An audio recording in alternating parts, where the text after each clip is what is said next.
லக்ஷ்மி, நீங்கள் எப்படி பார்க்குறீங்க? இது வந்து டிசம்பர் 10ஆம் தேதி அந்த பொதுக்குழுவில் அவரை நீக்கினதை வந்து ராட்டிஃபை பண்ணிடுவாங்க.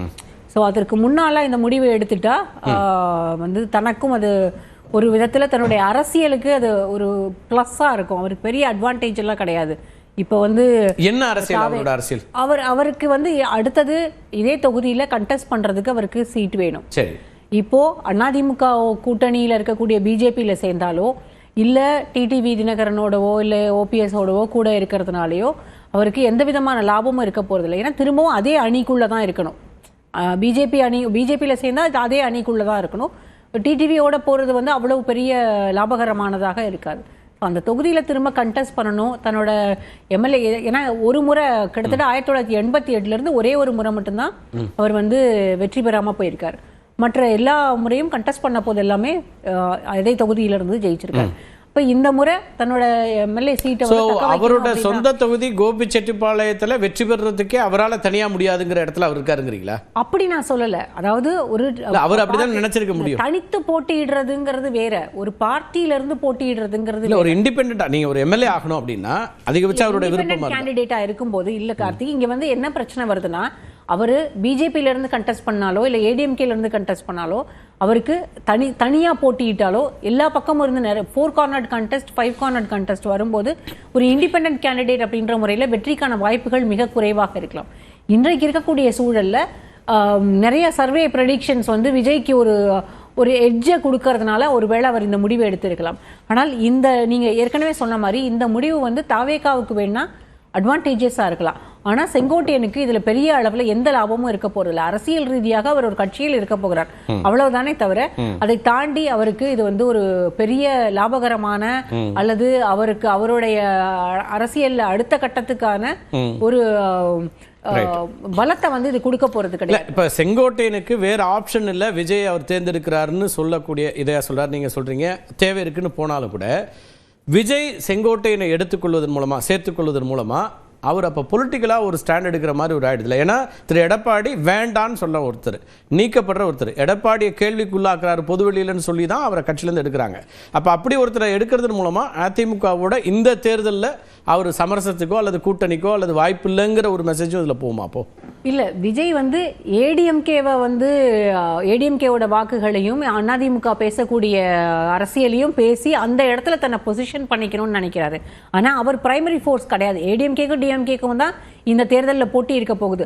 ஆனா அதுதான் என்ன நீங்க சொல்ற ஒரு பாயிண்ட், உங்க பாயிண்ட் ஆஃப் வியூ நான் எடுத்துக்கிறேன். இன்னொரு புள்ளி என்ன இருக்குன்னா, அவர் என்னதான் வந்து நான் வந்து என் தலைமையில தான் கூட்டணின்னு அவர் சொல்லிட்டு இருந்தாலும் தேர்தல் நெருக்கத்தில் மாற்றத்திற்கான வாய்ப்பு இருக்கு, கூட்டணிக்கான வாய்ப்பு இருக்கு, இன்னும் பேக்டோர்ல பேசுறாங்க, அதிமுக வாய்ப்பு இருக்குன்னு சொல்லக்கூடியது இல்லையா? முன்னாள் அமைச்சர்களே ஒரு சிலர் இன்னமும் அந்த ஹிண்ட்டை சொல்லிட்டே இருக்கும்போது அது இதுல என்னவா பார்க்கப்படும் நான் கேட்கிறேன். முன்னாள் அமைச்சர்கள் எல்லாரும் சொல்றாங்க, ஆனா அந்த அரசியல் கணக்குகளுக்கு வாய்ப்பு இருக்கா அப்படின்னு எனக்கு தெரியல. ஏன்னா பாரதிய ஜனதா கட்சியோடு கூட்டணி அப்படின்றது அவங்க வந்து கிட்டத்தட்ட ஒரு கட்டத்துக்கு மேல பயணிச்சு வந்துட்டாங்க. இனி வந்து அதிமுக வந்து இந்த கூட்டணியில இருந்து என்டிஏவில இருந்து விலகி தாவேகாவோடு கூட்டணி இல்ல வேற விலகி போகும்னே கூட சொல்லல. அதிமுக பாஜக கூட்டணியில் அவரும் வருவாருன்னு சொல்லக்கூடியவங்களும் இருக்காங்க. எனக்கு அதற்கான வாய்ப்புகள் இருக்கிறதா சொல்றது யாருன்னா அதிமுக முன்னாள் அமைச்சர்கள் தனிப்பட்ட முறையில் உரையாடல்கள்ல இதெல்லாம் சொல்றாங்க. அப்படி ஒருவேளை அப்படி ஏதாவது ஒரு முடிவு எடுக்கப்பட்டால் அது வந்து செங்கோட்டையனுக்கு இன்னும் அவருக்கு அவரோட அரசியல் பாதைக்கு அது ஒரு சிக்கலானதாக தான் மாறும். அவரால் அப்படி ஒரு முடிவு எடுத்திருந்தா விஜய் இப்ப இணைப்பாராங்கிறது கொஸ்டினே இருக்கு. நான் அந்த அடிப்படையில் தான் இந்த கேள்வியை விஜய்க்கு வந்து இப்ப கிரவுண்ட் ஸ்ட்ராட்டஜிக்கு அவருக்கு வந்து நிறைய ஆட்கள் தேவை. ஏன்னா ஆரம்பத்துல ஜெயலலிதா வந்து தனியா எம்ஜிஆருக்கு பிறகு அவங்க ஜெயானி ஜானின்ற போது அவங்க கட்சி ஆரம்பிச்ச போது இருந்தே கிரவுண்ட் லெவல்ல ஸ்ட்ராட்டஜைஸ் பண்ணி கொடுக்கறதுக்கு, அதாவது நான் சொல்றது டூர் ஸ்ட்ராட்டஜைஸ் பண்ணி கொடுக்கறதுக்கான எல்லா அம்சங்களையும் தொடக்கத்துல இருந்தே செய்தவர் செங்கோட்டையன். இது எல்லாருக்குமே தெரியும். இப்ப விஜய்க்கு இன்னைக்கு வந்து அதுக்கு வந்து செங்கோட்டையன் கட்டாயம் ஒரு பலமாக மாற போகிறார். இது எல்லா விதத்திலையும் விஜய்க்கு தான் அட்வான்டேஜஸ் தவிர இவருக்கு பெரிய அளவில் இதை நான் முதல் கட்ட கருத்தா எடுத்துக்கிறேன். ஷபீர்ட்டே பேசலாம். இன்னொரு கேள்வி இருக்கு இதோட பாட்டுல. இப்ப ஏற்கனவே சொல்லப்பட்டது என்னன்னா, அதிமுக அடுத்ததா ஏற்கனவே கூட்டணி அமையறதுக்கு முன்னாடி வரைக்கும் அதிமுக பலவீனமாகி பாஜக இங்கே வளரும், அதுக்கான முயற்சியை நாங்கள் எடுக்கிறோம் அப்படின்னு சொல்லிட்டு இருந்ததுல இப்போ அதுக்கு பதிலாக அது விஜய் வளர்ச்சின்னு போகிறத பாஜகவே விரும்புமா அப்படிங்கிற கேள்வி இருக்குது. ஒருவேளை அதிமுகலேருந்து இவங்கெல்லாம் போகிறதில்ல. ஷபீர் எப்படி பார்க்குறீங்க? தமிழ்நாட்டில் 2026 தேர்தல் என்பது ஒரு 4 முனை போட்டி இருக்கும். அதிமுக ஒரு அணி, திமுக அணி, அதுக்கப்புறம் நாம் தமிழர் கட்சி, விஜய், 4 முனை போட்டி.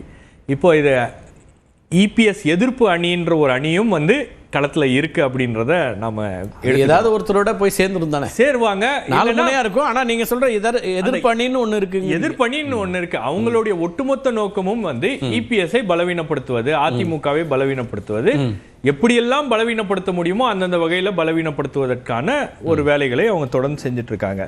இந்த ஆன்டி இபிஎஸ் அணிக்கு வந்து ஒரு விஷயம் காமனா இருக்கிறது என்னன்னு பாத்தீங்கன்னா, இவர்கள் எல்லோரும் பாஜகவால் ஏதோ ஒரு வகையில பயன்படுத்தப்பட்டு கைவிடப்பட்டவர்கள் அப்படின்ற ஒரு நிலைதான் இருக்கிறது. பாஜக அவங்களை வந்து கைவிடப்பட்டவர்கள் சொல்றீங்க இல்ல, மேபி பாஜக யூஸ் பண்ணலாம், ஆனா அவங்க நேரத்துக்கு ஏற்ற மாதிரி யூஸ் பண்ணுவாங்க அப்படின்ற மாதிரி ஒரு நிலைமை இருக்கு அப்படின்னு பாக்குறேன். பட் இன்னைக்கு தேதிக்கு பாஜக மீது கடுமையான அதிருப்தியில் இருக்கிறார்கள். அந்த காரணம் தான் வந்து செங்கோட்டையன் வந்து இவர் பக்கம் தாவேகா பக்கம் போவதற்கும், அதே மாதிரி ஓபிஎஸ் வந்து புது கட்சியை தொடங்க போறேன் அப்படின்னதும், அதே மாதிரி இதுல ராமநாதபுரத்துல பாஜக வந்து எடப்பாடி பழனிசாமி, அதிமுக இவங்களோட இருக்கிற கூட்டணி அப்படிங்கிறதுனால இவங்களை வேணாம்னு சொல்லலையே. அவங்க எல்லாரையும் ஒன்னா இணைச்சு போலான்னு தானே பாஜக நினைக்குது. பாஜகவை இவங்க என்ன யோசிச்சாங்கன்னா, எல்லாரையும் அதிமுகவில் இணைத்து விடுவார்கள் அப்படின்றதுதான் ஒரு டிமாண்டா இருந்துச்சு. அதை பாஜகவால் செய்ய முடியவில்லை அப்படின்னும் போது எல்லாரும் பிரிஞ்சு வராங்க அப்படின்றது இதுல ரொம்ப முக்கியமான விஷயமாக இருக்கிறது. இதுக்கான முயற்சியை பாஜகவாலேயே இன்னைக்கு எடுக்க முடியல, கன்வின்ஸ் பண்ண முடியல அப்படின்றது ஒரு கட்டம் என்பது அது அந்த கட்டத்தை நோக்கி நகர்ந்துருச்சு. இப்போ ஆர்எஸ்எஸ் வந்து ஒருங்கிணைக்க முடியுமா அப்படின்ற ஒரு முயற்சியும் எடுக்கிறது. ஆர்எஸ்எஸ் தலைவர்கள் வந்து இபிஎஸ் சந்திச்சிருக்காங்க, சந்திக்க முடியுமா, அவங்களை எல்லாம் ஒருங்கிணைக்க முடியுமா அப்படின்றது. காரணம் என்னன்னா, பீகார்ல எப்படி அவங்க வந்து ஓட் கன்சால்டேஷன் பண்ணாங்க, அந்த அலையன்ஸ் கன்சால்டேஷன் பண்ணது வந்து ஒர்க் அவுட் ஆயிருக்கு. ஒரு 3 கார்னர் கண்டெஸ்ட், பிரசாந்த் கிஷோர் மாதிரி ஒரு ஆள் இருக்காங்க. அதே மாதிரி ஒரு நிலைமை தமிழ்நாட்டில் மகனை வந்து உள்ள கொண்டு வந்ததுனால அவங்களுக்கு வந்து 5% ஓட் வந்து இன்க்ரீஸ் ஆயிருக்கு. அப்போ இங்கேயும் வந்து ஒரு 3 கார்னர் கண்டெஸ்ட், குறிப்பா விஜய் வரும்போது அந்த விக்டரி மார்ஜின் அப்படின்றது நேரோ ஆகுது, காம்படிஷன் அப்படின்றது டஃப் ஆகுது அப்படின்னும் போது நீங்க ஒன்னா இருந்தீங்கன்னா ஜெயிப்பதற்கான ஒரு வாய்ப்பு இருக்குன்றாரு. ஆனா இபிஎஸ் வந்து அந்த ப்ரொபோசலை ரிஜெக்ட் பண்ணிட்டாரு. ஏடிஎம்கேல இல்ல, நீங்க வேணா என்டிஏல சேர்த்துக்குங்க அப்படின்ற மாதிரி சொல்றாரு. பட் என்டிஏல இணைவதற்கு டிடிவி அவர்களோ ஓபிஎஸ் அவர்களோ தயாராக இருக்கிறார்களா அப்படின்ற ஒரு அவங்களுக்கு அதுல இணைய கூட தயாரா இருக்கலாம். ஆனா முதலமைச்சர் வேட்பாளரா இவரை ஏத்துக்க முடியாது அப்படின்னு ஒரு இக்கட்டான ஒரு சூழல்ல அந்த அணி இருக்கு. அப்போ இந்த இடத்துல தான் வந்து அதிமுகவை மேலும் இக்கட்டான சூழலை வந்து யார் ஏற்படுத்துறா? முதலமைச்சர் வேட்பாளரா எடப்பாடி பழனிசாமி இருக்கக்கூடாதுன்னு சொல்றதுல எல்லாருக்கும் அந்த காமன் இது இருக்குல்ல. அவங்க மட்டும் தான் அப்படி நினைக்கிறாங்க. பாஜகவிலயும் இருக்காங்க, அண்ணாமலையும் இருக்கிறார். அண்ணாமலை அதை வந்து பின்னாடி இருந்து இயக்குகிறார், சைலண்டா வந்து அந்த அஜெண்டாவை புஷ் பண்றாரு, எல்லோரையும் ஒருங்கிணைக்கிறார் அப்படின்னு கூட வச்சுக்கலாமே. நீங்க அதுவும் உள்ளுக்குள்ளேயே இருக்கு. அப்ப அந்த கூட்டணி வந்து இன்டாக்டா இல்ல, அந்த என்டிஏ கூட்டணி அப்படின்றது வந்து ஒரு வலுவான கூட்டணியாக இல்ல. அப்போ இந்த தருணத்துல தான் விஜய் வந்து யோசிக்கிறாரு, நம்ம செங்கோட்டையன் வராரு அப்படின்னா அவரை வரவேற்கிறதுல விஜயுடைய கட்சிக்கு ஒரு பெரிய பூஸ்ட். நீங்க ஒவ்வொரு சமயம் லக்ஷ்மி கேட்டதுதான் அந்த கொஸ்டின்ல, நீங்க அவருக்கு வந்து கட்டாயமா செங்கோட்டையன் மாதிரி ஒரு மூத்த அரசியல்வாதி, நிறைய களத்துல போய் பைலட்டா போய் அவருக்கு இருக்கக்கூடிய அனுபவத்தை தொடங்கி அரசியல் தெரிஞ்ச ஒரு மனிதர் எம்ஜிஆர் காலத்துல இருந்து. ஆனா இப்ப அவரை எடுத்துக்கிறது மூலமா இவர் எடப்பாடிக்கு என்ன மெசேஜ் சொல்றாரு? கூட்டணி கிடையாது, அவ்வளோதான். ஏடிஎம்கேவோட கூட்டணி கிடையாது. கூட்டணி வந்து நம்ம சேர போறோம் அப்படின்னா செங்கோட்டையன் தான் முதல் ஆளாக வெளியேறுவார்.